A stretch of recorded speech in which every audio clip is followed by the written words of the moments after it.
That's red hot. That's Detroit. All right. So, again, this is Very Detroit Radio, and we're coming back to a guest that is calling in, Major Shepard L., author of Bottom Bred, an area that was taken out in Detroit that has a lot of cultural significance.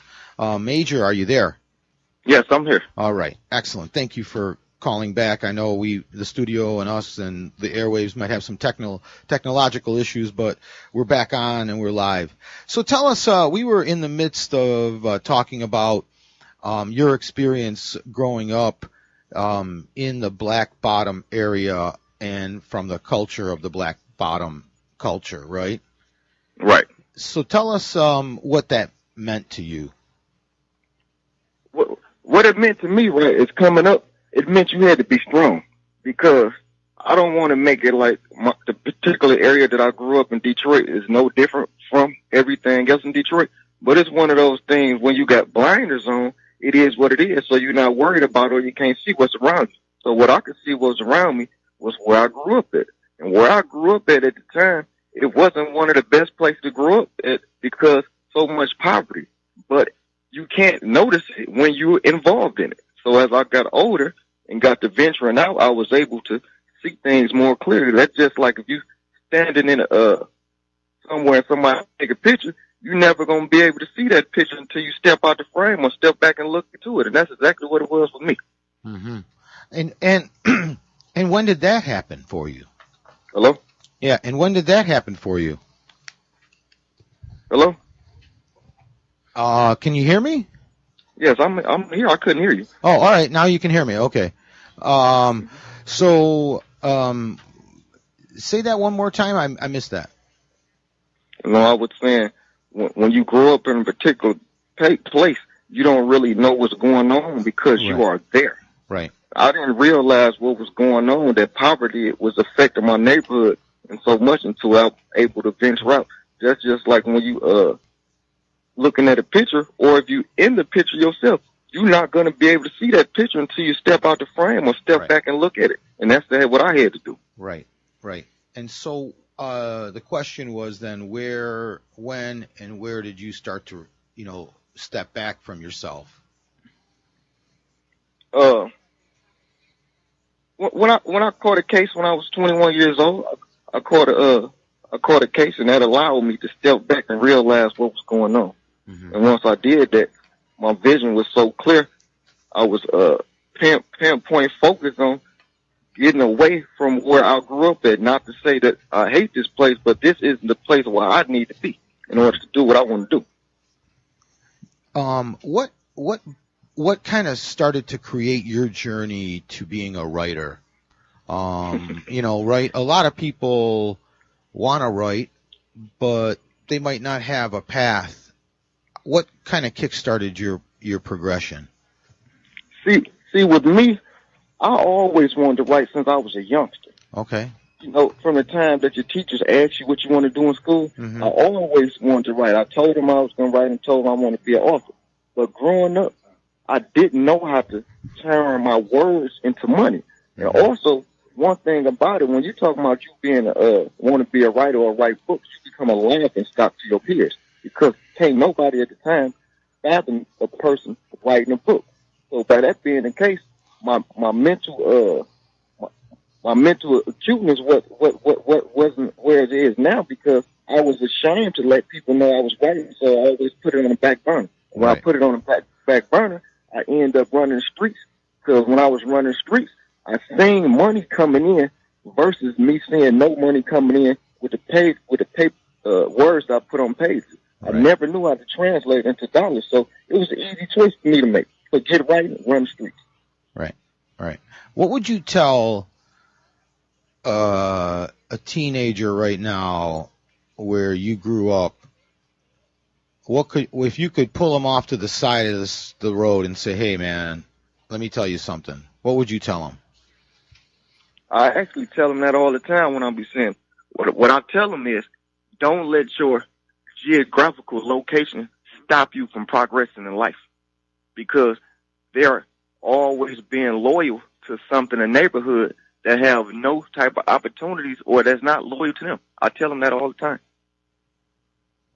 So, what else could they gain from what you've learned and from growing up in the streets? Like we talked a little bit before, but how about the part about reading? Oh, reading truly is fundamental. And I really believe that because the more you know, the further you grow. And a lot of people refuse to grow because they refuse to read. And for those who don't know how to read, there's ways to get help out here. You can actually listen to different things that teach you how to read. So that's one reason that I wrote my book, because I'm not able to voice my opinion to as many as people as possible, but I think the words that I wrote are easier to get into the hands of other people versus my voice getting into their ears.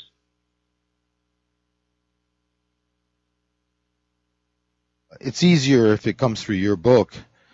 Well, certainly. One way, for sure.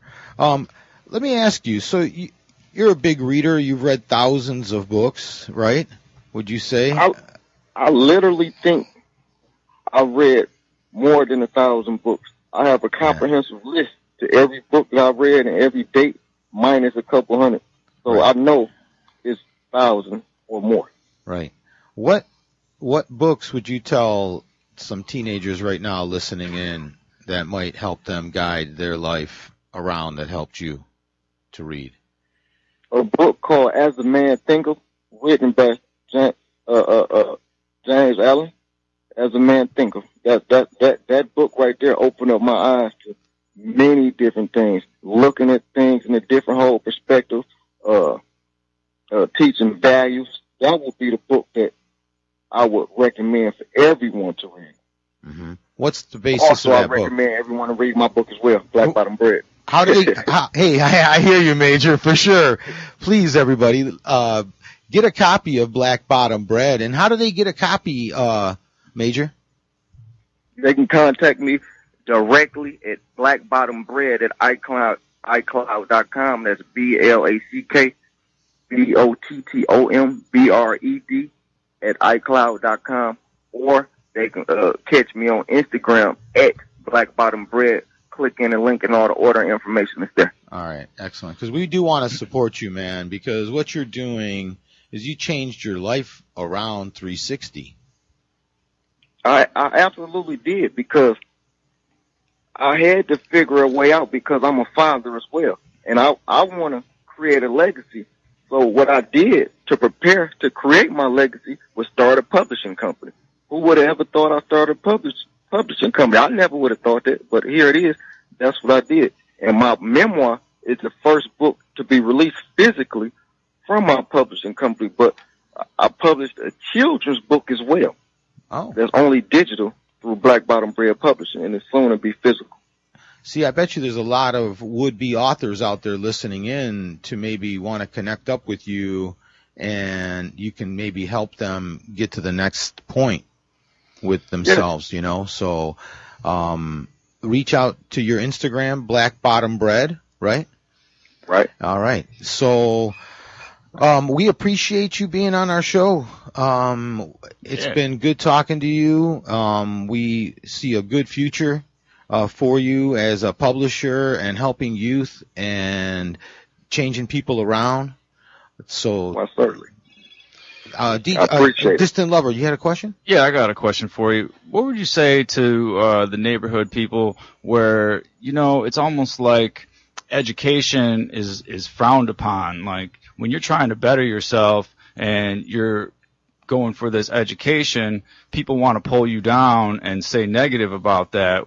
What do you have to say to those people? What I have to say to those people is you have to have a strong foundation, which you start from, namely family.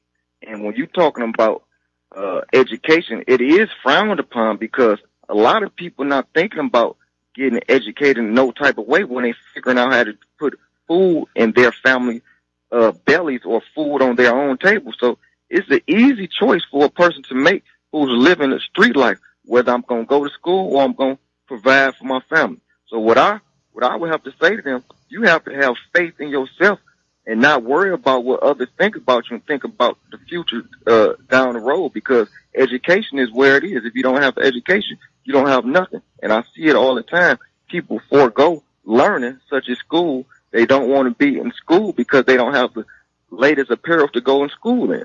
Don't nobody want to be joked or clowned at school. So here it is. They missing out on education due to the poor foundation. It all starts with a foundation. Absolutely. I appreciate that. Yeah, that's some good info for community to understand how important it is, and especially family, and how that affects the development of our youth. And we have to change it all together, I think, working together. Why, certainly. I actually experienced that with myself growing up.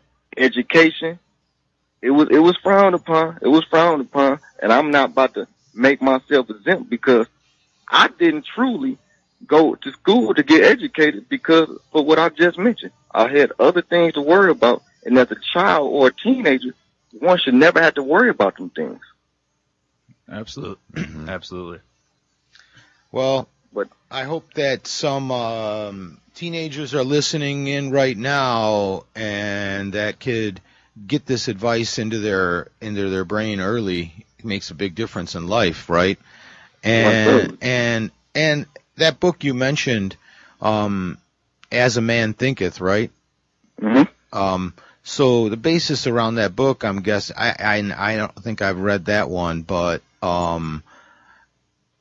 it is how we control our thoughts and our words that drives our direction in life, right? So, that's right. So if you're putting negative words in your brain or letting negative words come into your system from your community or from everything else that you have to combat that with positive energy, right? Positive words. And I think by reading, you get that if you're reading the right material, and you can kind of overcome that negative around you, especially when you're younger and you don't know how to block it.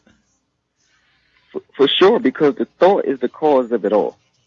From one thought, you can change a lot and do a whole lot. And from one thought, you can destroy yourself and your family and community as well. So the thought is the cause of it all.